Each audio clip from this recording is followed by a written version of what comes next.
अल्हम्दुलिल्लाहि रब्बिल आलमीन वस्सलातु वस्सलामु अला सय्यिदिल अंबिया वल मुरसलीन अम्मा बाद फ़अऊज़ु बिल्लाहि मिनश शैतानिर रजीम बिस्मिल्लाहिर रहमानिर रहीम।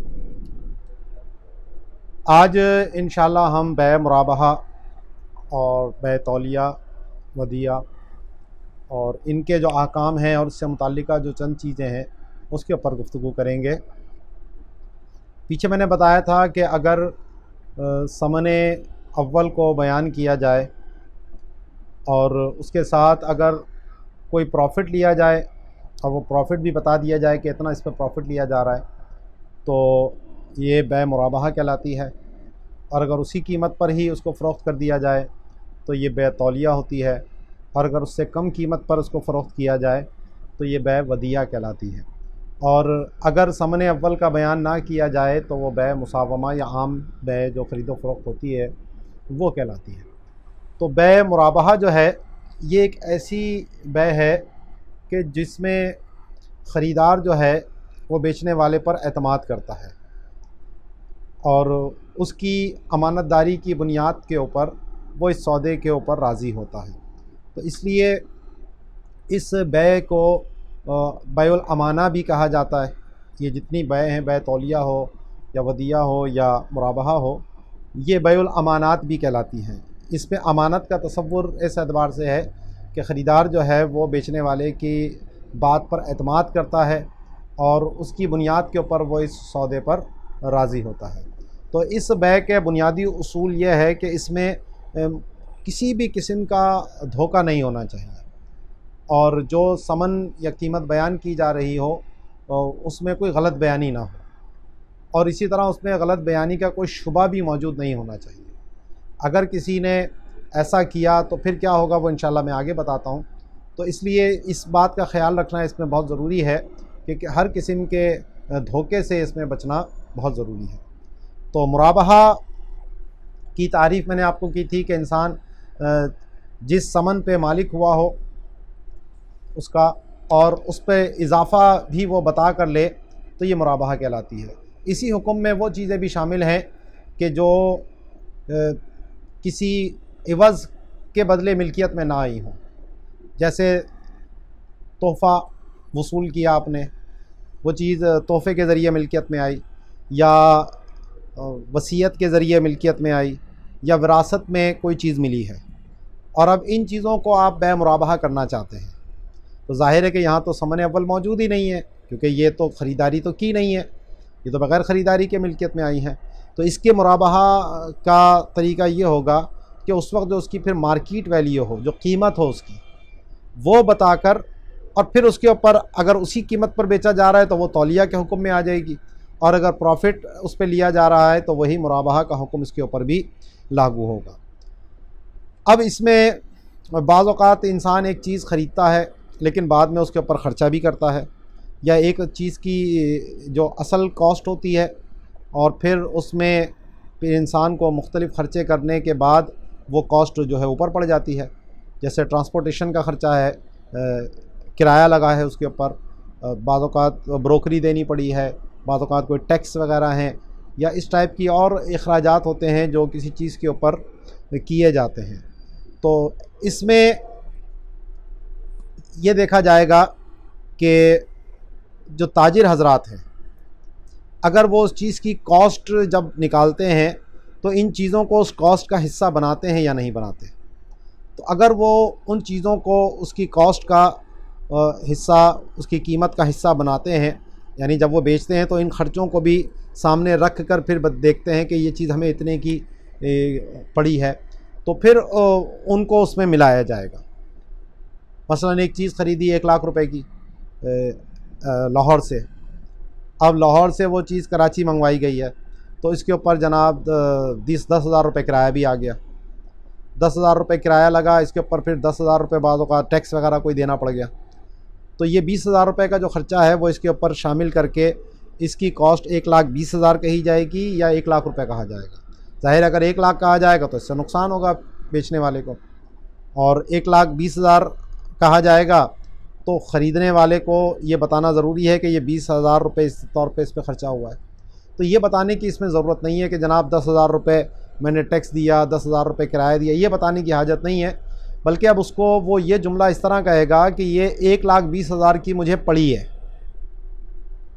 वो ये नहीं कहेगा 1,20,000 की मैंने ख़रीदी है, क्योंकि ख़रीदी तो 1,00,000 की थी उसने। हाँ, उस पर जो ये लाजमी अखराजात थे उसके, वो उसने किए हैं, और ज़ाहिर है कि ये अखराजात शामिल किए जाते हैं। तो इसलिए वो ये कहेगा कि मुझे 1,20,000 की ये पड़ी है। उस पर ख़रीदने का लफ्ज़ ना कहे, ताकि धोखे का शायबा भी इसमें मौजूद ना हो। और इसमें वही अखराजात वो मिलाएगा जो मिलाने का ताजरों का उर्फ़ और आदत है। ऐसे पैसे नहीं मिला सकता, मसलन अपनी ज़ात के ऊपर उसने कुछ खर्चे किए हैं, और कोई घूमने फिरने भी चला गया था, और दीगर इस तरह के काम, बीमार हो गया था तो हॉस्पिटल में भी एडमिट होना पड़ गया, तो ये अखराजात उस चीज़ से उसका ताल्लुक़ नहीं बनता। तो इसलिए इन चीज़ों को उसकी कॉस्ट के अंदर जो है वो शामिल नहीं किया जाएगा। इसी तरह बाज़ औक़ात ये भी होता है कि इंसान कहता है जी मैं 10% आपसे नफ़ा लूँगा। तो अब ये बताना इतना काफ़ी नहीं है कि 10% नफ़ा लूँगा, बल्कि ये बताना ज़रूरी है कि ये कितने की ख़रीदी थी, ताकि जहालत ना रहे उसके अंदर, उसकी कीमत के अंदर। अब कीमत बताई नहीं है कि कितने की पड़ी है, और ये कहा जी मैं 10% नफ़े पे आपको बेचता हूँ। तो अब ये 10% कितने का 10% है? हाँ, आपने बता दिया जी 1,00,000 रुपए की ख़रीदी है मैंने, और इस पर 10% नफ़ा मैं आपसे लूँगा। तो ये अब बिल्कुल वाज़ेह चीज़ है कि 10 लाख का 10% 10,000 रुपये बनते हैं, तो गोया आप 1,10,000 रुपये की चीज़ इसको फ़रोख्त कर रहे हैं, तो ये ठीक रहेगा।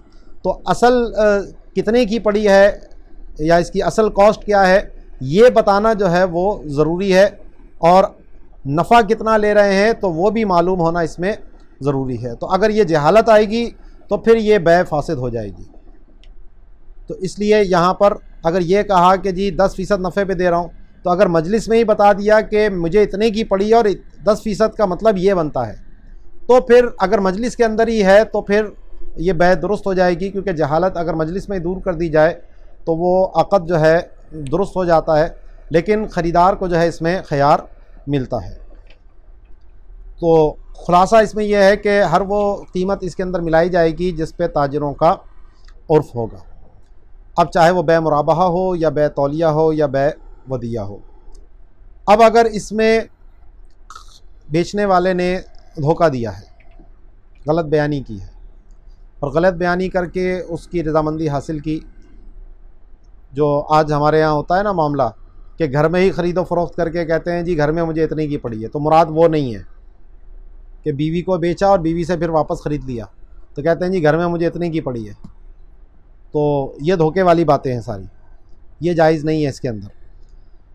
तो इसमें अगर धोखा दिया, उसको गलत बयानी की और ज़्यादा नफ़ा उससे ले लिया मुराबहा के अंदर, उसकी कॉस्ट गलत बयान की उसको, तो फिर ऐसी सूरत में मुश्तरी को ख़यार मिलता है कि चाहे तो वो इस सौदे को पूरा ले, चाहे तो इसको ख़त्म कर दे, लेकिन कीमत का फ़र्क लेने का उसको इख्तियार नहीं है। हाँ, अगर वो फिर बाद में इस बात पर राज़ी हैं कि ठीक है जी मुझसे गलत बयानी हुई, चलो जी मैं पैसे इतने कम कर देता हूँ, जो मैंने गलत बोले थे वो आपको वापस दे देता हूँ, तो फिर ठीक है वो सौदा ठीक हो जाएगा, लेकिन ज़बरदस्ती उससे ये नहीं किया जा सकता। लेकिन अगर तौलिया के अंदर ये मामला किया, उसको धोखा दिया, गलत बताया कि मुझे इतने की ख़रीदी या इतने की पड़ी है, हालांकि उसको इतने की नहीं पड़ी थी, तो फिर ऐसी सूरत में उस बेचने वाले से वो जो डिफरेंस उसने बयान किया है, जो गलत बयानी की है, वो उससे वसूल किया जाएगा। वजह फ़र्क ये है कि मुराबहा के अंदर प्रॉफिट पहले से ही मौजूद था, और सिर्फ उसने गलत बयानी करके ज़्यादा प्रॉफिट लिया, तो इसकी वजह से मुराबहा के ऊपर फ़र्क नहीं पड़ा, यानी मुराबहा ही थी, लेकिन गलत बयानी की वजह से उसको ख्याल मिला कि उसकी रज़ामंदी उसने इस झूठ की बुनियाद पे ली थी। लेकिन तौलिया का तो मतलब ही यह था कि इसमें प्रॉफिट नहीं है, जितने की पड़ी है उतने की दे रहा हूँ। तो यहाँ पर अगर वो गलत बयानी कर रहा है और उसने प्रॉफिट रखा है, तो अब वो तौलिया ना रही, वो तो मुराबहा के अंदर तब्दील हो गई। तो इसलिए यहाँ पर उसमें कमी कराई जाएगी, और जितने पैसे उसने इजाफ़ी लिए हैं वो पैसे उससे वापसी वसूल किए जाएंगे। तो यहाँ पर एक और बहस आती है कि अगर किसी ने गबन किया हो और वो गबन फ़ाहिश हो, तो क्या उसकी बुनियाद पर वो उसको सौदा ख़त्म करने का इख्तियार मिलता है या नहीं। तो गबन का मतलब है धोखा देना, यानी ज़्यादा कीमत उससे वसूल कर लेना जो मार्केट में चल रही है। तो इस गबन की फिर दो किस्में बनती हैं, एक गबन यसीर कहलाता है, एक गबन फ़ाहिश कहलाता है। गबन यसीर कहते हैं थोड़ा बहुत कीमत में इजाफ़ा या कमी हो जाना, जो आम तौर पे आप जब ख़रीदने जाते हैं मार्केट में तो थोड़ा बहुत ऊपर नीचे रेट हो ही जाता है, तो वो गबन यसीर कहलाता है। और गबन फ़ाहिश जो है जिसमें गबन ज़्यादा है, यानी कीमत बहुत ज़्यादा वसूल कर ली गई है या बहुत कम वसूल कर ली गई है अगर दूसरी तरफ से देखा जाए तो। इसकी जो टेक्निकल तारीफ़ की जाती है वो यह है कि जो तक़वीम मुक़व्विमीन के तहत आए वो गबन यसीर है, और जो तक़वीम मुक़व्विमीन के तहत ना आए वो गबन फ़ाहिश है। इस जुमले का मतलब क्या है कि मिसाल के तौर पर ये मोबाइल है, अब इस मोबाइल की अगर मार्केट में कीमत लगवाई जाए तो मुख्तलिफ़ लोग इसकी मुख्तलिफ़ कीमत लगाएंगे। कोई मिसाल के तौर पर 20,000 लगाता है, कोई 18,000 लगाता है, कोई 15,000 लगाता है।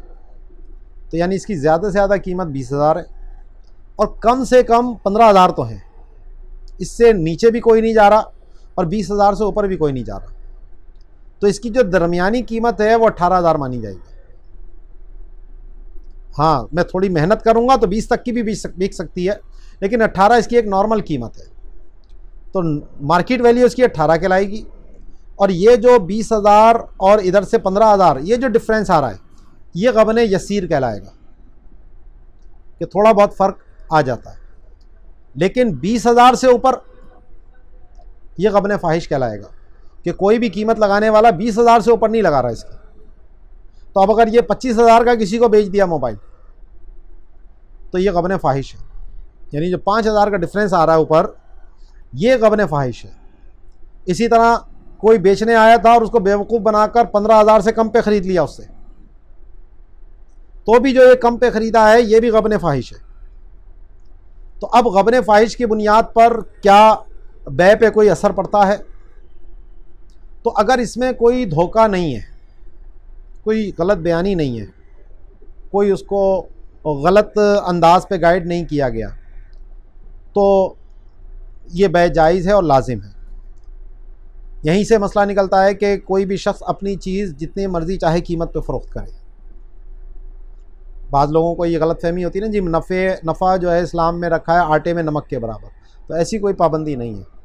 हर शख्स अपनी चीज़ अपनी मर्ज़ी से जितने की चाहे बेचना चाहे बेचे, ख़रीदने वाले ने ख़रीदना होगा तो ख़रीदेगा, नहीं तो छोड़ देगा। लेकिन इसमें धोखा नहीं होना चाहिए, गरर जिसको हम कहें कि गलत बयानी करके उसको बयान किया इस तरह, ये नहीं होना चाहिए। उसकी मजबूरी का फ़ायदा नहीं होना चाहिए। मुस्तर की बै, यानी जो ख़रीदने पर मजबूर था और उस मजबूरी का फ़ायदा उठाते हुए उसको ज़्यादा कीमत के ऊपर फ़रोख्त किया, तो ये भी बै फासिद के हुक्म में आती है।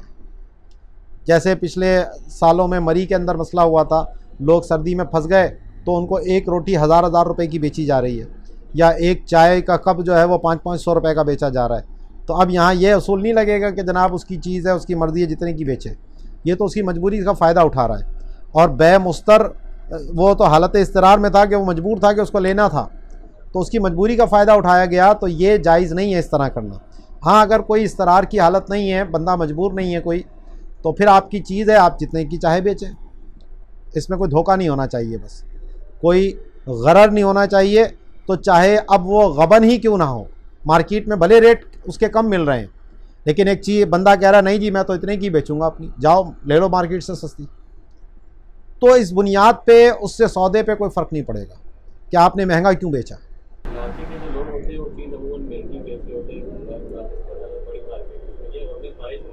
नहीं, ये हर इलाके की मार्केट के हिसाब से होता है कि कुछ मार्केटें हैं जिनके रेट कम होते हैं, कुछ मार्केटें हैं जिनके रेट ज़्यादा होते हैं। मसलन कराची के अंदर ही आप चले जाएंगे तो मुख्तलिफ़ मार्केटें हैं, एक ही चीज़ अब मसलन लियाक़ताबाद से लेंगे वो चीज़ कम कीमत पे मिल जाएगी आपको, तारिक रोड पे जाएंगे तो ज़रा उससे ज़्यादा महंगी मिलेगी, और यही आप गल्फ़ वगैरह पे चले जाएंगे, डिफेंस में चले जाएंगे, तारिक क्या कहते हैं क्लिफ्टन वाली साइड पे चले जाएंगे तो वहाँ आपको यही चीज़ ज़्यादा कीमत पे मिलेगी। वजह यह है कि उनकी जो ऑपरेशनल कॉस्ट होती है वो मुख्तलिफ होती है।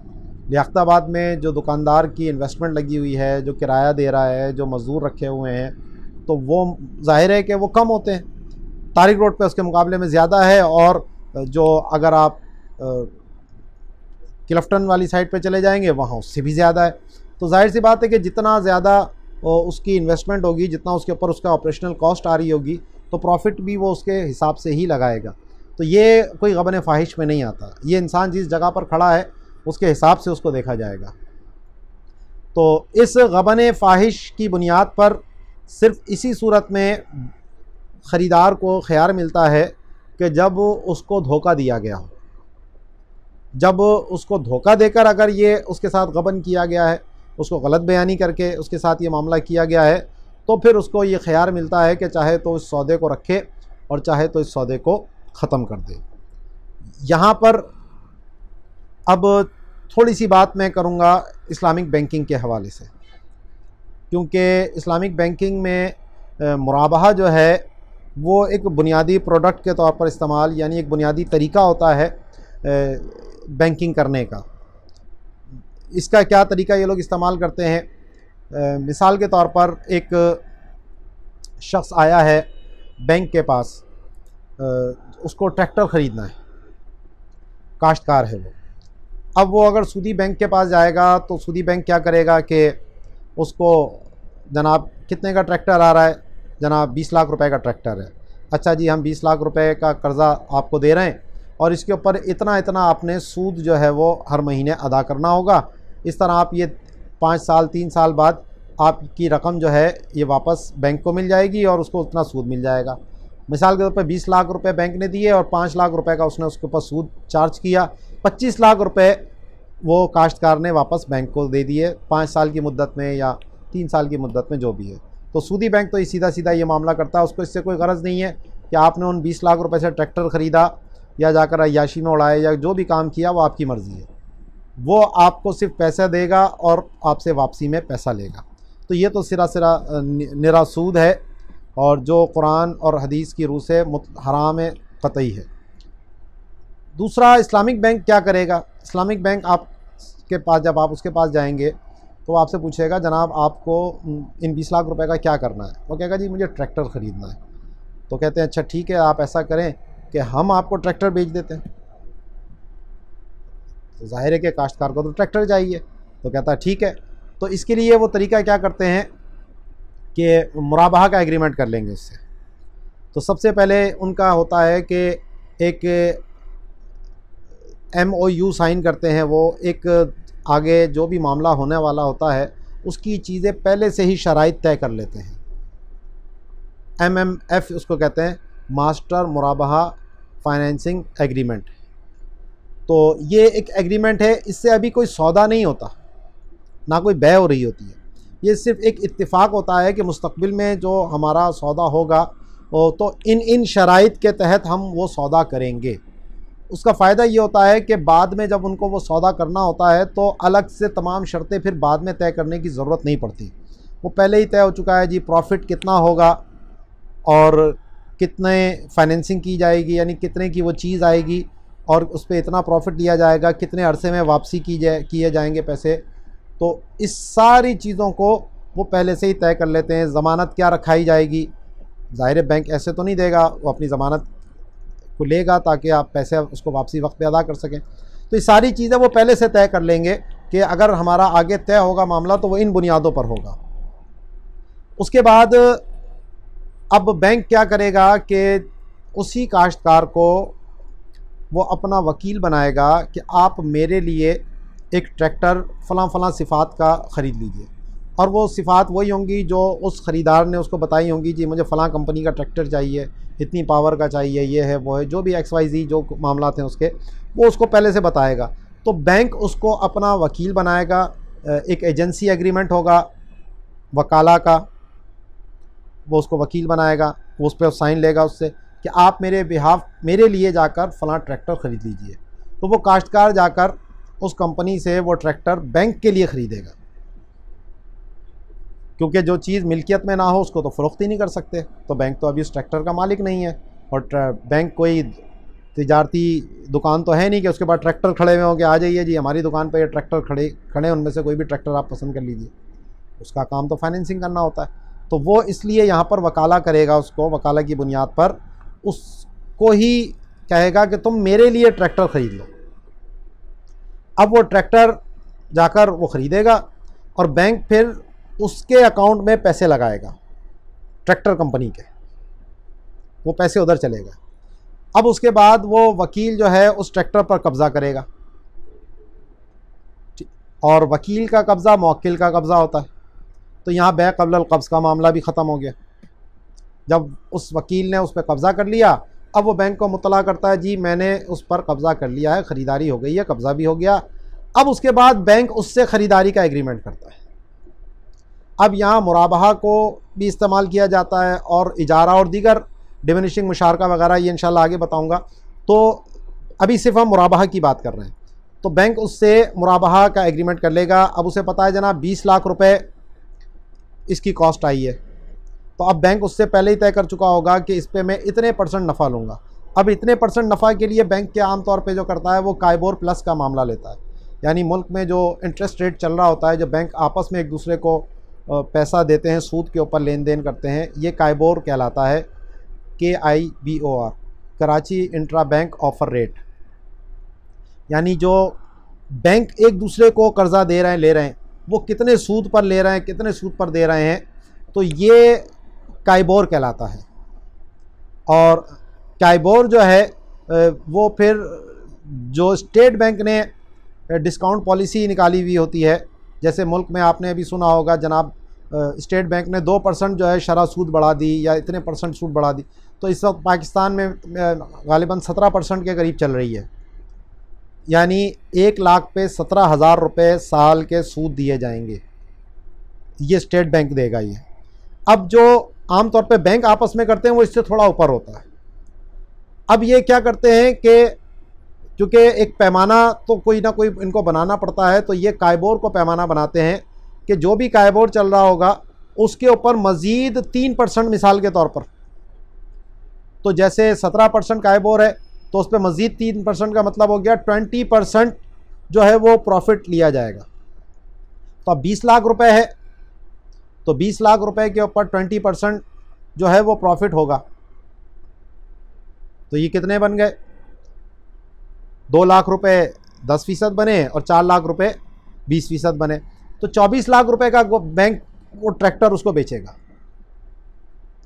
और यहाँ पर मुराबहा जो होता है वो मुअज्जला होता है, क्योंकि समन उसमें बाद में दिया जाता है। मुराबहा के लिए मुअज्जला होना कोई ज़रूरी नहीं है, लेकिन बैंक जो करता है, इस्लामिक बैंक, वो आमतौर पर मुराबहा मुअज्जला कर रहा होता है। तो उसमें फिर बैंक उससे बना लेता है, जनाब आपने ये 24 लाख रुपए मुझे कैसे अदा करने हैं। मिसाल के तौर पे अगर वो 2 साल में अदा कर रहा है किस्तें, तो वो एक महीने की उससे 24 किस्तें उन्होंने बना ली, तो हर महीने वो 1 लाख रुपया इस्लामिक बैंक को देगा और इस तरह 24 महीने में 24 लाख रुपए वो उसको अदा कर देगा और बैंक के पैसे उसको मिल गए, ट्रैक्टर उसको मिल गया, दोनों का काम हो गया, बैंक को प्रॉफिट मिल गया है, वो सूद से बच गया। बैंक ने यहाँ पर कोई उससे सूद का मामला नहीं किया, कोई कर्ज़ा देकर मामला नहीं किया, उसने उसको ट्रैक्टर बेचा है और उस ट्रैक्टर के ऊपर उसने 4 लाख रुपए का नफ़ा कमाया है। तो ये एक मुख्तसर सा मैंने आपको बताया। इसमें फिर और मुख्तलिफ़ चीज़ें होती हैं, हामिश जिद्दिया क्या चीज़ है, इसी तरह फिर वो अरबून क्या मामलात हैं, ये जो चंद इस्तिलाहें हैं, तो इंशाल्लाह मैं आगे आपको इसको बयान करूँगा।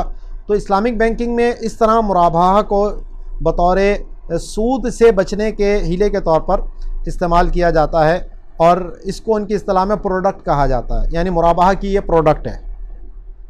और इसी में फिर जितने भी हमने मुराबहा के अहकाम पढ़े हैं या बै के जो अहकाम पढ़े, जो वकालत के अहकाम हैं, जो कब्ज़े के अहकाम हैं, उन सब को मलहूज़ ख़ातिर उनको रखना पड़ेगा और उन तमाम शराइत को पूरा करना पड़ेगा जो शरीयत ने इस तरह की ख़रीदारी के अंदर लागू किए हैं। और शरिया बोर्ड का काम इन्हीं चीज़ों को चेक करना होता है कि ये जो शरई अहकामात हैं उनकी पूरी पासदारी की गई है या नहीं की गई। और इसी तरह इस्लामिक बैंकिंग में एक डिपार्टमेंट होता है शरिया कंप्लाइंस डिपार्टमेंट, CDC, तो वो हर मरहले पर इन चीज़ों को चेक कर रहा होता है। उसके लिए एग्रीमेंट किस तरह किया गया, कहीं ये तो नहीं है कि उसने अभी कब्ज़ा लिया नहीं और बैंक ने उसको पहले ही बेच दिया। इसके लिए उसकी टाइमिंग्स देखी जाती है, डेट्स चेक की जाती हैं कि कब्ज़ा किस डेट को मिला, किस टाइम पर मिला, और बैंक ने उससे ईजाब व कबूल किस टाइम पर किया, इन सारी चीज़ों को चेक किया जाता है। तो ये चीज़ें शरिया कंप्लाइंस डिपार्टमेंट, उसमें शरिया कंप्लाइंस ऑफिसर्स होते हैं जो उलमाए कराम होते हैं, मुफ्तियान कराम होते हैं, जो इन सारी चीज़ों को देख रहे होते हैं। फिर इसके बाद शरिया बोर्ड के पास ये सारी चीज़ें जाती हैं, और फिर इंटरनल जो है इनका शरिया ऑडिट का भी एक महकमा होता है जो फिर इन चीज़ों को चेक करता है कि कहीं कोई गलती तो नहीं की गई है। तो अल्हम्दुलिल्लाह ये चेक एंड बैलेंस का निज़ाम बहुत सख्त है और बहुत मुश्किल है कि कहीं पर कोई गड़बड़ की जाए और फिर वो इनकी निगाह में ना आए। इल्ला ये कि कोई बिल्कुल ही जालसाजी इस तरह की जाए और बिल्कुल गलत बयानी करके कि अभी कब्ज़ा मिला नहीं और कागज़ पहले से तैयार करके बना के सामने शरिया वालों को दिखा दिए जाएं, तो ये एक बहुत बईद सूरत है और इस तरह की बदगुमानी की हमें हाजत नहीं है। तो बाज़ लोग इस्लामिक बैंकिंग के मामलात को समझते नहीं हैं और लेकिन बस वो ओवरऑल एक फ़तवा जड़ देते हैं कि जनाब ये बैंकारी हराम है और यूँ है और वो है, इन दोनों में कोई फ़र्क नहीं, कान यूँ पकड़ो कि यूँ पकड़ो। तो भाई कान पकड़ने ही का तो मसला है। जैसे पीछे मैंने आपको बताया कि सूद में भी नफ़ा है और कारोबार में भी नफ़ा है, लेकिन सूद का नफ़ा अल्लाह ने हराम किया है, कारोबार का नफ़ा अल्लाह ने हलाल करार दिया है।